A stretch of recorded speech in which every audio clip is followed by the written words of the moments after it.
So for the first 2 weeks of the class, we will be reading a selection of texts from a collection known as the Homeric hymns. And in fact, for the first 3 weeks, we're going to be covering a topic which is sometimes known as mythology, but as we'll see, is really a study of religion in ancient Greek culture. I'll begin by saying a little bit about the Homeric hymns. The title itself is a little deceptive. They're called Homeric not because they were in fact written by Homer, but because they are traditionally ascribed to Homer. They are in fact anonymous. We have no idea how and who created them. They're also called Homeric because they have a similar poetic style. And I put the term dactylic hexameter up there, not because that's something you need to know. We're reading everything in translation, so we won't actually be looking a lot at poetic meter. But for those of you who are into prosody, I'll leave that term up there. Finally, they're Homeric because they are roughly contemporary in terms of their date of composition with the Iliad and the Odyssey, the most famous works of Homer. And that's roughly 700 BCE. And I say roughly because, of course, we don't know very much about the composition of the Iliad and the Odyssey either, but we can date them roughly to this particular period. So the Homeric hymns come from the same period. They're hymns because, well, they are oral poems sung to gods and goddesses. These are songs. Now, we don't know how they sounded. We don't have any of the music for them. All we have is the lyrics.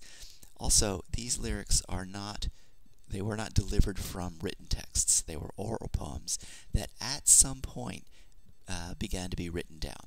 And that brings me to the next topic, the sources for the Homeric hymns. So you might say, well, where do we get them from? What are the actual, manuscripts that we find these things in?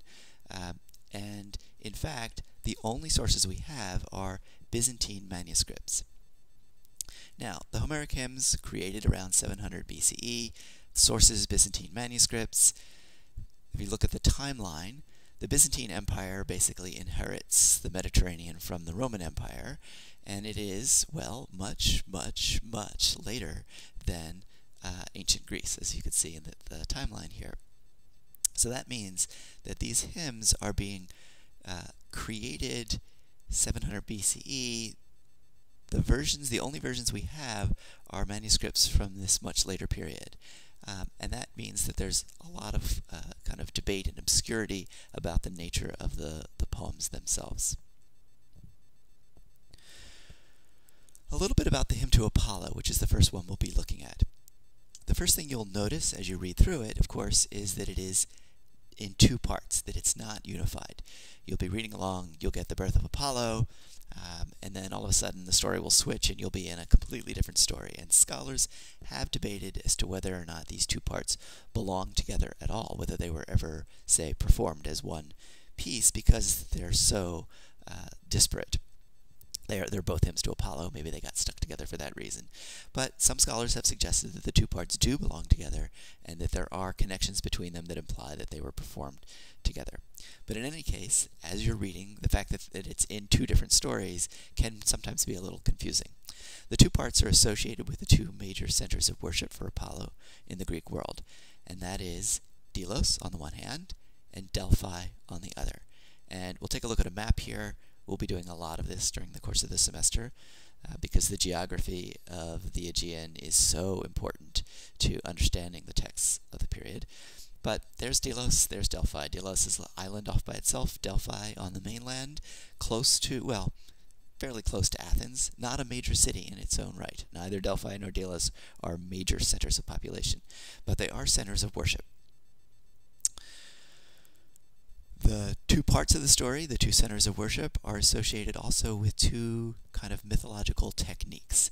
And the terms that I'll throw out there for you are theogony and etiology. So part one, the birth of Apollo in Delos, is theogony. And theogony is just a story about the birth of a god or gods. And as we'll see, that is a common kind of story. So it's one of the things that the myths will do is sort of describe the birth of a god or goddess. The story of the foundation of the temple to Apollo in Delphi is a case of etiology. Now, myths that are etiological are myths that attribute sort of the cause or the reason for something in terms of that mythological explanation. So there is, in the ancient Greek world, there is this temple to Apollo in Delphi. Well, the hymn to Apollo is the myth of the creation of that temple, why it exists. And again, we'll see lots of myths which do that, which try to explain something in mythological terms.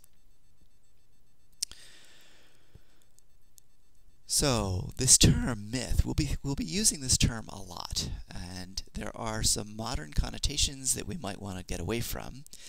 When we say myth, we mean a story which is false, usually. If you think about Mythbusters or urban myths and legends, and we'll say, oh no, dragons are a myth, right? They're not real. So our primary meaning for myth these days is something which is a lie, which is false, which is untrue. For the ancient Greeks, though, the word myth, and there's the Greek word mythos, is just a story. Any story is a myth, and it doesn't come along with a connotation of falsity that we have today. And in fact, the stories of the gods and goddesses were by and large perceived as truth. And they were a special kind of truth as well. These are stories of gods and goddesses, and we would use a different term for that. We would use the term religion to talk about that. So, in fact, these stories are, and they constitute, ancient Greek religion. And we'll have a lot to say about this topic as we move on. We want to kind of explore what its aspects are, but I guess the first thing we want to think about is the fact that their religion is constituted by story. And this is a little different than other religions, which may be constituted around things like lists of appropriate behavior, like the Ten Commandments. Ancient Greek religion is simply constituted by the story itself. It doesn't have a sacred text. The hymns that we're reading, they are perhaps sacred, but they're not a sacred text because they are oral compositions after all. That's one of the things we want to think about. Religion for the ancient Greeks is story. So here's what's something to think about, something that we'll be exploring. What's the nature of Greek religion and religious discourse? And that's our topic for our next class and for the next few classes.